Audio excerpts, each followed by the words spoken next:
Inaresto na nga itong si Ino kaya naman nangako si Lilet na ilalabas niya itong si Ino sa kulungan at ipapanalo niya ang kaso.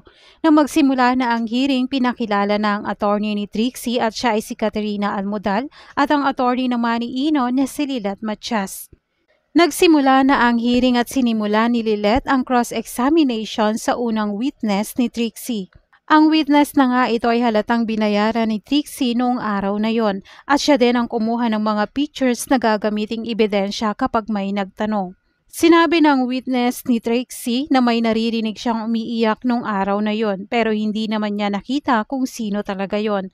Pagtatanong ni Lilet na kung sigurado ba siyang iyak yung naririnig niya, tugon naman ng witness na siguradong sigurado siya. Sinabi naman ni Lilet na baka hindi yon iyak, baka dahil may sweet moments lang na nangyayari.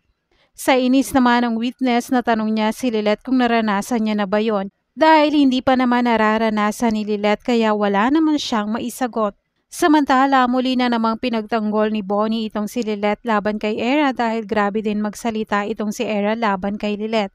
Hindi alam ni Era na hanggang ngayon ay may nararamdaman pa rin si Bonnie kay Lilet. At lagot nga itong si Era kapag nalaman pa ni Bonnie na totoo pala ang sinasabi ni Lilet laban kay Era. Kaya nga mas gugustuhin pa nga ni Bonnie na si Lilet dahil mabuting tao ito at hindi kagaya ni Era na may tinatagong kasamaan. Sa kabilang banda naman napansin nila Trixie itong si Lilet na umiiyak dahil ang totoo ay nahihirapan talaga si Lilet sa ganong kaso at hindi pa siya sanay. Kaya natanong ni Trixie kung umiiyak ba siya. Pangaasar pa nga ni Trixie kay Lilet na naiintindihan niyang wala pang experience itong si Lilet dahil sino naman ang papatol sa kanya.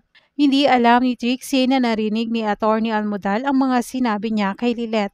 Makakapag-isip-isip nga itong si attorney kung tama ba na ipagtanggol niya itong si Trixie dahil masama talaga ang ugali. Una nga ay nakita niyang nasa bar ito at nagsasaya tapos nagagawa pang asarin si Lilet na para bang walang pinagdadaanan itong si Trixie. Hindi rin naman magtatagumpay itong si Trixie dahil may makukuha pang ebidensya itong si Lilet na magpapatunay na wala talagang ginawang masama itong si Ino sa kanya at parehas lang nilang ginusto ang nangyari. Ang makukuha nilang ebidensya ay video na magpapatunay na ginusto rin ni Trixie. Yan ang mga exciting part na dapat nating abangan bukas sa Lilet Matias.